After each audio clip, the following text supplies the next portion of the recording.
สวัสดีค่ะวันนี้มัดมาสอนวิธีการดาวน์โหลดบรัดออกแบบลายผ้านะคะวิธีการก็คือให้ทุกคนกดเข้าไปที่เมลที่ได้รับจากมัดเนาะจากนั้นก็จะได้หน้านี้ใช่ไหมคะมันจะเด้งไปยังแอป Drive เนาะแล้วให้เราเลือกดาวน์โหลดได้เลยเริ่มจากเซตที่1ก่อนก็ได้อันนี้เซตที่1เซตที่2เซตที่3ก็กดเข้าไปที่จุด3จุดไม่ต้องกดที่ไฟล์แบบนี้นะคะแค่จุด3จุดด้านหลังนี้แต่ถ้าของใครไม่ได้เป็นล็อกแบบนี้ก็กดตรงนี้นี่ถ้าใครอยู่หน้าแบบนี้นะคะก็จุด3จุดจะอยู่ตรงนี้โอเค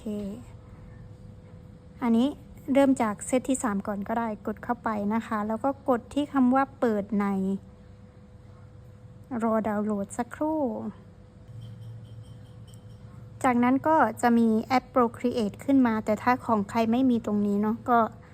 เลื่อนไปดูที่จุด3จุดตรงนี้แล้วก็ลากหาดูว่าแอป Procreate อยู่ตรงไหนอันนี้ก็เลือกแอป Procreate มันก็จะทำการนำเข้าให้เรียบร้อยนะคะเวลามาเช็คก็สร้างหน้ากระดาษใหม่เข้ามาเลยจากนั้นมาที่ตัวเลือกบรัดมันจะอยู่ด้านบนสุดนี่เลยเป็น TLC Pattern บรัดเซตที่3ก็จะสามารถใช้ได้ละโอเคเดี๋ยวจะติดตั้งเซตที่2ต่อเซตที่2เหมือนเดิมเลยกดที่จุด3จุดกดที่เปิดในนะคะจากนั้นก็เลือกแอป Procreate เรียบร้อยนี่มันก็จะขึ้นเป็นอันที่2ถ้าเกิดว่าของใครเรียงสลับนะอยากจะเรียงใหม่ก็กดค้างไว้แล้วก็สลับที่ได้เลยนี่เช่นจะเอานี้ลงมาด้านล่างเอานี้ลงมาด้านล่างจัดการเปลี่ยนลำดับได้นะคะให้เรียงกันเป็น1 2